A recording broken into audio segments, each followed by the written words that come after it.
السلام علیکم ورحمۃ اللہ وبرکاتہ۔ عزیز طلبہ و طالبات، آسان نحو اول کے 12ویں سبق میں کو آج ہم شروع کرنے جا رہے ہیں۔ امید ہے اس سے پہلے کے اسباق آپ نے پڑھ لیے ہوں گے اور ان کی مشق کر لی ہوگی۔ تو آج جو ہم پڑھنے جا رہے ہیں بڑا اہم ٹاپک ہے، اور گویا کہ جو ہے آسان نحو کا جو ڈیفینیشن آپ نے پڑھا تھا کہ اس سے ہر کلمے کے آخری حرف کا اعراب معلوم ہوتا ہے، اس میں سے پہلی قسم آج آپ پڑھنے جا رہے ہیں۔ آج ہم پڑھیں گے مرفوعات۔ اس سے پہلے آپ نے پڑھا تھا کہ جو ہے رفع کہتے ہیں پیش کو سمجھنے کے لیے ہم لوگ، تو جس کی حالت رفعی، جس کا جو حالت رفعی میں ہوگا اس کو ہم مرفوع کہتے ہیں۔ جو حالت رفعی میں ہوگا اس کو ہم مرفوع کہتے ہیں۔ تو آج ہم مرفوعات کے بارے میں پڑھنا آج سے شروع کریں گے۔ تو شروع کرتے ہیں۔ تو مرفوع کی تعریف یہ ہے کہ جس کلمے کا اعراب رفع ہو اس کو مرفوع کہتے ہیں۔ جس کلمے کا اعراب رفع ہو اس کو مرفوع کہتے ہیں۔ ایک بات ہمیشہ ذہن میں رکھنا، نحو میں جب ہم اعراب کی بات کریں گے رفع ہو تو کلمے کے آخری حرف کی بات کریں گے۔ تو جس حرف کا اعراب، جس کلمے کا اعراب رفع ہو، یعنی اس کے آخری حرف کا اعراب رفع ہو، اس کو مرفوع کہتے ہیں۔ تو واحد کے لیے مرفوع کیا ہوتا ہے آپ نے پڑھ لیا، تثنیہ کے لیے کیا ہوتا ہے آپ نے پڑھ لیا، جمع کے لیے کیا ہوتا ہے آپ نے پڑھ لیا۔ اگر نہیں پڑھا ہے یا ذہن میں نہ ہو تو ہمارا وہ ویڈیو، وہ سبق ضرور دیکھیں، اس کی لنک میں انشاءاللہ آپ کو ڈسکرپشن میں دے دوں گا۔ مرفوعات یعنی وہ اسم جس کا اعراب رفع ہو، یہ 8 ہیں۔ یہ کتنے ہیں؟ 8 ہیں۔ بچوں یہ یاد ہو جانے چاہیے، سمجھاؤں گا تو میں آپ کو ضرور، لیکن یہ پورے 8 کے 8 آپ کو ذہن میں بیٹھ جانے چاہیے۔ پہلا ہے فاعل، دوسرے نمبر پر آتا ہے نائب فاعل، تیسرے نمبر پر آتا ہے مبتدا، چوتھے نمبر پر آتا ہے خبر، پانچویں نمبر پر آتا ہے حرف مشبہ بالفعل کی خبر، چھٹے نمبر پر آتا ہے افعال ناقصہ کا اسم، ساتویں نمبر پر آتا ہے ما و لا مشابہ لیسا کا اسم، اور 8ویں نمبر پر آتا ہے لائے نفی جنس کی خبر۔ یہ 8 نام آپ کے ذہن میں بیٹھ جانے چاہیے۔ بہت سے طلبہ طالبات ایسے ہوتے ہیں کہ ان کو مرفوع کسے کہتے ہیں نہیں معلوم ہوتا، مرفوعات کی کتنی قسمیں نہیں معلوم ہوتی۔ اتنی چھوٹی سی کتاب ہے، اس میں سے یہ 8 نام آپ کو یاد نہ ہو تو پھر آپ کیا پڑھ لیں، کیا سیکھیں گے؟ تو پہلی چیز مرفوعات 8 ہیں، یہ ذہن میں بیٹھ جانے چاہیے۔ دوسری چیز ان کے یہ نام بیٹھ جانے چاہیے، ترتیب سے نام یاد کریں۔ ترتیب کا فائدہ یہ ہوگا کہ آپ کے ذہن میں وہ جو ہے اسٹیمپ کی طرح بیٹھ جائیں گے، ورنہ یہ ہوتا ہے کہ ہم فاعل، نائب فاعل، ہاں خبر، پھر کہتے ہیں مبتدا، پھر لائے نفی جنس کی خبر، یہ سوچ سوچ کر جو کہتے ہیں اس کو یاد کرنا نہیں کہتے۔ تو آپ کو یہ ترتیب کے ساتھ یہ 8 نام یاد ہونے چاہیے۔ کام کیا ہوں گے؟ آج کے سبق میں ہم فاعل کا دیکھیں گے، اور اگلے سبق میں نائب فاعل دیکھیں گے، پھر مبتدا خبر، پوروں کو دیکھیں گے۔ فی الحال کا کام یہ ہے کہ آپ کو ان کے نام یاد ہونے چاہیے۔ کیا ہے نام؟ فاعل، نائب فاعل، مبتدا خبر، حرف مشبہ بالفعل کی خبر، افعال ناقصہ کا اسم، لما لا مشابہ لیسا کا اسم، اور لائے نفی جنس کی خبر۔ روانی سے آپ کو یاد ہونے چاہیے۔ اب آگے بڑھتے ہیں۔ آگے ہے فاعل۔ پہلا کون ہے؟ فاعل۔ پہلا کون ہے؟ فاعل۔ فاعل کسے کہتے ہیں؟ وہ اسم ہے جس کی طرف فعل کی نسبت کی گئی ہو، اور وہ فعل اس اسم کے ذریعے وجود میں آیا ہو۔ تعریف کیا ہے؟ فاعل وہ اسم ہے جس کی طرف فعل کی نسبت کی گئی ہو، یعنی ایسا اسم جس کی طرف فعل کی نسبت کی گئی ہے۔ سمجھتے ہیں؟ یہ مثال دیکھیے، قام زیدن، قام زیدن۔ تو فاعل کی تعریف کیا ہے؟ جس کی طرف فعل کی نسبت کی گئی۔ قام زیدن کا ترجمہ ہوتا ہے زید کھڑا ہوا۔ تو کھڑا ہونا کس کی طرف نسبت ہے؟ زید کی طرف۔ تو زید کیا ہو گیا؟ فاعل ہو گیا۔ قام زیدن، تو قام فعل ہے اور اس فعل کی نسبت ہو رہی ہے زید کی طرف، تو زید کیا ہو گیا؟ فاعل ہو گیا۔ یا آگے کیا ہے؟ اور وہ فعل اس اسم کے ذریعے وجود میں آیا ہو۔ تو اس مثال میں قام زیدن آپ کب کہہ رہے ہیں؟ جب زید کھڑا ہوا اس وقت کہہ رہے ہیں۔ تو زید کی وجہ سے کھڑا ہونا وجود میں آیا، یعنی زید کی وجہ سے قامہ وجود میں آیا، اس لیے زید فاعل ہے۔ یہ دو باتوں کو اچھے سے سمجھے۔ پہلی بات کہ وہ اسم جس کی طرف فعل کی نسبت کی گئی ہو اور اس اسم کی وجہ سے فعل وجود میں آیا ہو۔ زید کھڑا نہیں ہوتا، آپ قامہ زید نہیں کہتے۔ بات سمجھ میں آئی؟ یہ لاجک کو تھوڑا اچھے سے سمجھیں، ٹھیک ہے؟ اب اس کے بعد فعل کی چند خصوصیتیں جو ہیں یہاں پر قواعد ہیں، ان کو ذہن میں رکھنے کی ضرورت ہے، اور اس کی مشق آپ قصص النبیین، قرآن کریم اور القراءۃ الراشدہ کتابوں میں کریں۔ پہلی بات، ایک سیکنڈ، پہلی بات، فاعل کبھی اس میں ظاہر ہوتا ہے، جیسے قال ابراہیم خرج الناس۔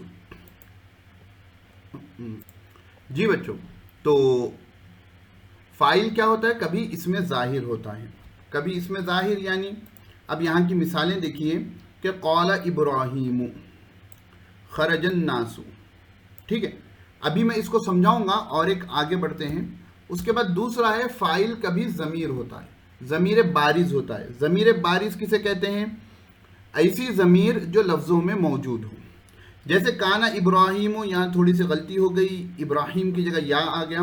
یری الناس یسجدون للاصنام، اب یہاں بات کو سمجھو کہ وکانا ابراہیم یری الناس یسجدون الاصنام، یہ یرا جو ہے کانا کا ترجمہ ہوگا تھا، ابراہیم یرا دیکھتے تھے، ابراہیم علیہ السلام دیکھتے تھے، دیکھنے والے کون ہیں؟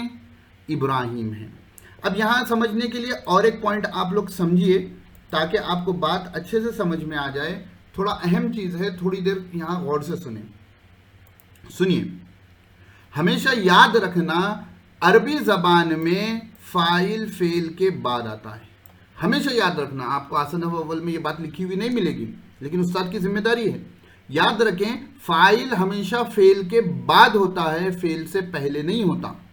اگرچہ ترجمے میں اس کا فاعل کا ترجمہ ہو رہا ہو، لیکن عربی گرامر کے اعتبار سے وہ فاعل نہیں ہوگا۔ دیکھیے سمجھیے، یہاں سمجھیے کہ اتنے کو لے لیجئے کہ وکان ابراہیم یرا، اور ابراہیم علیہ السلام دیکھتے تھے، ابراہیم علیہ السلام دیکھتے تھے، تو دیکھنے والے کون ہیں؟ ابراہیم علیہ السلام۔ تو یرا کیا ہے؟ فعل ہے، فعل مضارع ہے۔ تو آپ سے پوچھوں گا میں اگر کہ فاعل کون ہے یہاں پر، تو آپ جھٹ سے کہہ دیں گے ابراہیم، لیکن یہ بات غلط ہوگی، یہ بات غلط ہوگی۔ کیوں؟ میں نے ابھی آپ کو بتایا کہ فاعل ہمیشہ فعل کے بعد آتا ہے، فاعل جو ہوتا ہے فعل کے بعد آتا ہے اور اس پر پیش ہوتا ہے، اور یہاں پر یرا فعل ہے اور ابراہیم یرا سے پہلے ہے، تو یہ عربی گرامر کے اعتبار سے فاعل نہیں ہوگا، یہ عربی گرامر کے اعتبار سے فاعل نہیں ہوگا۔ تو اب بات کو سمجھیے، یہ عربی گرامر کے اعتبار سے فاعل نہیں ہوگا۔ تو یہاں پر بات یہ ہوگی کہ یہ جو پہلا قاعدہ ہے فاعل کبھی اس میں ظاہر ہوتا ہے، تو اس کی بات یہ ہے کہ فعل کے بعد جو فاعل ہے وہ اسم لفظوں میں موجود ہوتا ہے، ضمیر نہیں ہوتا، اسم ہوتا ہے اور لفظوں میں موجود ہوتا ہے۔ جیسے یہاں پر قال ابراہیم ہے تو ابراہیم کو کہیں گے فاعل اور یہ اس میں ظاہر ہے۔ خرج الناس، یا ناس کیا ہے؟ فاعل ہے اور یہ اس میں ظاہر ہے۔ اب آئیے دوسری بات میں، فاعل کبھی ضمیر بارز ہوتا ہے۔ اب ضمیر بارز اور ضمیر مستتر، تو تھوڑی دیر کے لیے بارز کو ہٹا دیجئے، ضمیر کا بیان ہم نے پڑھ چکا ہے، تو تھوڑی دیر کے لیے بارز کو ہٹاؤں گا، میں آگے سمجھاؤں گا۔ تو وکان ابراہیم یری الناس، اب یہاں پر دیکھو بچوں کہ دیکھنے والے کون ہیں؟ ابراہیم علیہ السلام، لیکن لفظوں میں یہ فاعل نہیں بن رہی، ٹھیک ہے، یہ فاعل نہیں بن رہی، یہ کانا کا اسم بن رہے ہیں، آگے ہم دیکھیں گے۔ تو یرا میں جو ایک ضمیر ہے ہوا، وہ ضمیر یہاں پر فاعل بن رہی ہے اور وہ ضمیر لوٹ رہی ہے ابراہیم کی طرف۔ آگے بڑھتے ہیں۔ ابراہیم علیہ السلام کس کو دیکھتے تھے؟ لوگوں کو۔ لوگ کیا کرتے تھے؟ یسجدون الاصنام للاصنام، لوگ کیا کرتے تھے؟ بتوں کو سجدہ کرتے تھے۔ تو یسجدون الاصنام، لوگ بتوں کو سجدہ کرتے تھے، یہاں سجدہ کرنے والے کون ہیں؟ لوگ ہیں، لیکن لوگ فاعل نہیں بنیں گے۔ کیوں؟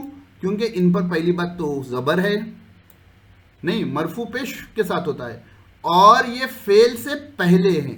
یہ دو وجہ ہیں ان کے فاعل بننے سے روکنے کی کہ فاعل فعل سے پہلے کبھی نہیں ہوگا. تو فاعل کیا ہوگا؟ اس میں یہ جو واو نون ضمیر ہے یسجدون کی جمع مذکر غائب کی، وہ ضمیر بن رہی ہے فاعل. یہ کیا بن رہی ہے؟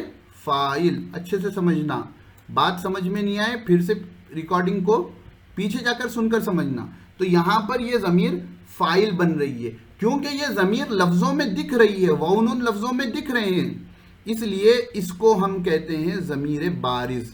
بارز کہتے ہیں لفظوں میں دکھنے والی ضمیر، بارز کہتے ہیں لفظوں میں دکھنے والی ضمیر. تو بات یہاں پر سمجھ میں آئی کہ وَكَانَ إِبْرَاهِيمُ يَرَى النَّاسَ يَسْجُدُونَ الْأَصْنَامَ. تو یسجدون میں جو ضمیر واو نون ہے یہ ضمیر بارز ہے اور وہی فاعل بن رہی ہے. امید ہے بات سمجھ میں آ گئی ہوگی. اگر سمجھ میں نہ آئے تو پھر سے سن لیں اور جو ڈاؤٹ ہو کمنٹ میں پوچھیں. سوری، آگے بڑھتے ہیں. اور فاعل کبھی ضمیر مستتر ہوتی ہے. ضمیر مستتر کی مثال یہی تھی کہ یرا میں جو ہے ہوا ضمیر پوشیدہ ہے، یرا میں جو ہے ہوا ضمیر پوشیدہ ہے، وہ جو ہے فاعل بن رہی ہے اور وہ ضمیر لوٹتی ہے. ضمیر کا مرجع ہوتا ہے، آپ آگے بڑھیں گے کہ ضمیر کہیں نہ کہیں لوٹتی ہے، ضمیر کے لوٹنے کی جگہ ہوتی ہے. تو یہاں پر جو یہ ہوا ہے وہ ضمیر مستتر ہے. آگے کی مثال دیکھیے، ابراہیم ینصح لقومہ. تو میں نے یہاں پر وہی یہ مثال لی ہے، ابراہیم ینصح لقومہ. نصیحت کرنے والے کون ہیں؟ ابراہیم علیہ السلام ہیں، لیکن یہ ابراہیم جملے کے شروع میں ہیں اور ینصح فعل ان کے بعد ہے. اور میں نے آپ کو بتایا کہ فاعل فعل کے بعد ہوتا ہے، پہلے نہیں ہوتا. تو اس میں ایک ضمیر ہوا ہے جو ینصح ابراہیم کی طرف لوٹ رہی ہے اور وہی فاعل ہوئے. تو یعنی ضمیر مستتر فاعل ہے. مستتر سطر سے یاد رکھیں، چھپنا، چھپاتے ہیں نا سطر کی چیز کو. تو مستتر چھپی ہوئی، بارز ظاہر. مستتر چھپی ہوئی، بارز ظاہر. چلیے، امید ہے بات سمجھ میں آ گئی ہوگی. اگر کچھ سمجھ میں نہ آئے پھر سے سنیں اور کچھ ہو ڈاؤٹ تو کمنٹ کریں. اس کے بعد قاعدہ ہے جب فاعل اس میں ظاہر ہو، اس میں ظاہر ہو بولے تو فاعل اس میں ظاہر ہو بولے تو یہ والی مثال، فاعل اس میں ظاہر ہو بولے تو یہ والی مثال. جب فاعل اس میں ظاہر ہو تو فعل ہمیشہ مفرد آتا. کیسے؟ دیکھو بچوں، یہاں پر خرج الناس، ناس سنگولر ہے پلورل ہے، جمع ہے. لوگ، بہت سے لوگ، ایک آدمی کو لوگ نہیں کہتے، لیکن اس کے واسطے یہاں پر واحد مذکر غائب کا صیغہ لایا گیا. تو قاعدہ ہمیشہ یاد رکھنا، جب فاعل لفظوں میں موجود ہو یعنی اس میں ظاہر ہو تو فعل ہمیشہ مفرد لائے جائے گا، یعنی واحد مذکر غائب یا واحد مؤنث غائب کا صیغہ لایا جائے گا. جیسے قال ابراہیم، فعل واحد، کیا بولتے اپنے، فاعل واحد ہے تو فعل بھی واحد ہے، فاعل جمع ہے تو فعل بھی جمع ہے. کتاب میں جو ہے مثالیں، قام الرجل، قام الرجلان، قام الرجال، وہ مثالیں بھی آپ دیکھ سکتے ہیں. یہ قاعدہ ہمیشہ یاد رکھنا، کنفیوژن نہ کرے آپ کو. اس کے بعد آتی ہے کہ جب فاعل ضمیر ہو تو فعل فاعل کے مطابق آئے گا. دیکھو فاعل ضمیر ہو، یہ باتیں سب آٹومیٹکلی انڈرسٹوڈ ہیں. یہاں پر فاعل ضمیر ہے نا، تو ضمیر کیا ہے؟ لوگوں کی طرف لوٹ رہی ہے. تو لوگ کیا ہے؟ جمع ہے، تو فاعل بھی جو ہے جمع لایا جائے گا. تو بتا رہے ہیں کہ جب فاعل ضمیر ہو تو فعل فاعل کے مطابق آئے گا. وہی مثال میں نے یہاں رکھی ہے کہ یہاں پر جو ہے فاعل ضمیر ہے، واحد کی ہے، یعنی ابراہیم کی طرف لوٹ رہی ہے نا. ضمیر کی لوٹنے کی جگہ ہوتی ہے. آپ جب کون سی بھی زبان ہو، پرونون جو استعمال کرتے ہیں، ضمیر جو استعمال کرتے ہیں، اس شخص یا ان لوگوں کے بارے میں استعمال کرتے ہیں. واحد ہو تو انگلش میں ہی استعمال ہوتا ہے نا. جمع ہو تو دے استعمال ہوتا ہے. ویسی جو ہے عربی میں جو ہے واحد، ابراہیم کے بارے میں یہاں ذکر چل رہا تھا تو یہاں پر ہوا ضمیر واحد لائی گئی. ٹھیک ہے، فعل فاعل کے مطابق آ گیا. یہاں پر یسجدون جو ہے یہ لوگوں کے بارے میں کہا جا رہا تو یہاں پر جمع کا صیغہ لایا گیا. اگر دو لوگوں کے بارے میں بات ہوگی، الرجلانی ضربا، دو لوگوں نے مارا، ضربا الف کے ساتھ. تو یہ قاعدوں کو ذہن میں رکھیے، ان کو مشق کریے. دیکھیے سن لیں گے، سمجھ لیں گے، نہیں ہوگا، ان کو آپ کو پریکٹیکلی مشق کرنی ہے. ایسی مثالیں لکھیے, لکھ کر مجھے بھیجیے, ٹھیک ہے نا. جب وقت ہو تو کام کر لینا چاہیے. ابھی میرے پاس کچھ وقت ہے, پہلے میں روزانہ ریکارڈنگ کرتا تھا, ابھی وقت کی تھوڑی قلت ہے تو ریکارڈنگ کے لیے وقت لگ رہا ہے, تو جب وقت ہو اس سے استفادہ کر لینا چاہیے. آپ لوگ جو ہے تو ان کی مشق کیجیے. تو فاعل کیا ہے؟ جس کی طرف فعل کی نسبت کی گئی ہو اور وہ اسم کے بعد, اور وہ فعل اسم کے ذریعے وجود میں آیا ہو. فاعل ہمیشہ فعل کے بعد آتا ہے. فاعل کبھی اس میں ظاہر ہوتا ہے, کبھی ضمیر ہوتی ہے. فاعل جب اس میں ظاہر ہوگا تو فعل ہمیشہ مفرد آئے گا, اور فاعل جب ضمیر ہوگا تو فعل فاعل کے مطابق آئے گا.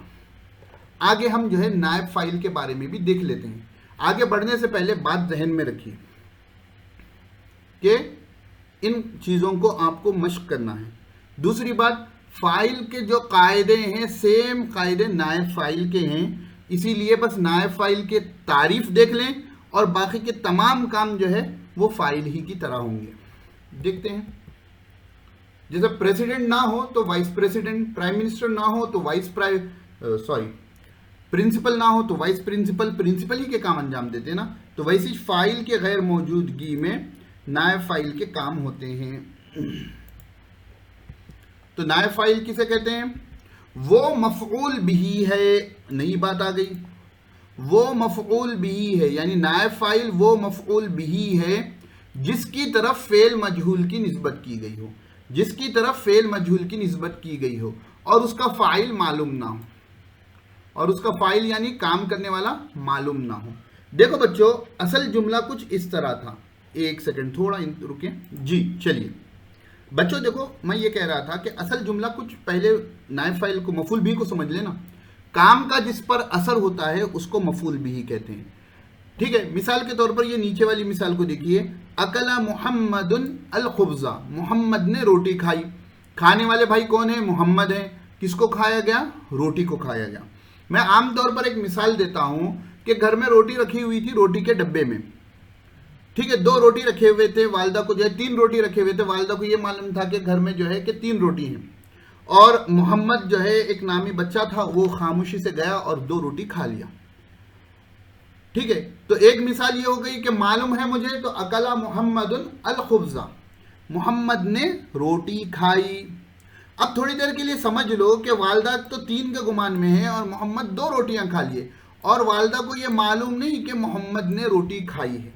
تو جب کیا کہیں گے کہ جو ہے کہ بکر نے جو ہے جا کر ڈبہ کھولا, دیکھا کہ ایک ہی روٹی ہے, وہ کہے گا اکل الخبز, روٹی کھائی گئی, امی روٹی کھا لی گئی. تو کھانے والا کون ہے نہیں معلوم ہے. گھر میں کس نے یہ شرارت کی یا کس نے جو ہے بھوک لگی تھی وہ روٹی کھا لی, نہیں معلوم. تو جب فاعل موجود نہ ہوگا, فاعل معلوم نہ ہو, تو اس ٹائم پر نائب فاعل آتا ہے, اور حقیقتاً وہ کیا ہوتا ہے؟ مفعول بھی ہوتی ہے. تو یہ مفعول بھی کا پروموشن ہو کر وہ فاعل کی جگہ پر آ گیا اور فعل کو مجہول لایا گیا. فعل مجہول کس کو کہتے ہیں؟ جس کا فاعل معلوم نہ ہو. تو اکل الخبز, روٹی کھائی گئی. بات سمجھ میں آ گئی ہوگی کہ روٹی کھائی گئی تو اکلا فعل مجہول ہے, اور الخبز جو ہے نائب فاعل ہے. الخبز کیا ہے؟ نائب فاعل ہے. اگر جملہ مکمل ہوگا یعنی مرفوع فعل مثبت کا جملہ ہوگا تو اکلا محمد الخبز, محمد نے روٹی کھائی.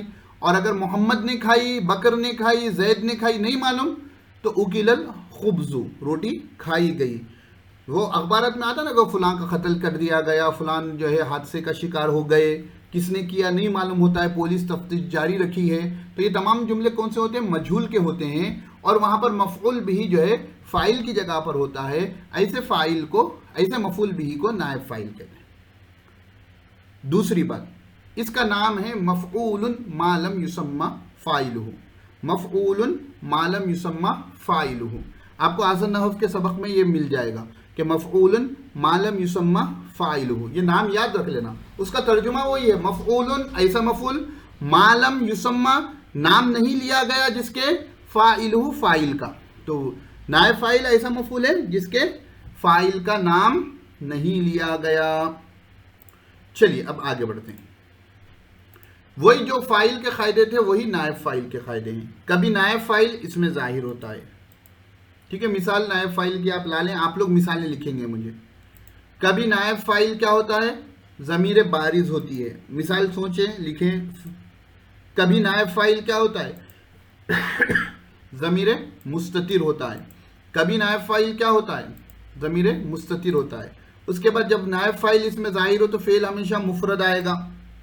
جب نائب فاعل ضمیر ہو تو فعل ہمیشہ فاعل کے مطابق آئے گا. یہ وہ تمام باتیں ہیں جو آپ نے فاعل میں پڑھی ہیں. نائب فاعل کی مثالیں آپ کو لکھنی ہیں. فعل مجہول اگر سمجھ میں نہ آئے تو مجھے بتائیں, میں سمجھا دوں گا. تو بچوں مشق اچھے سے کرنی ہے, ٹھیک ہے نا. یہ تمام اہم باتیں ہیں. یہاں سے آپ کی اصل نحو شروع ہوئی, سمجھ لیجیے.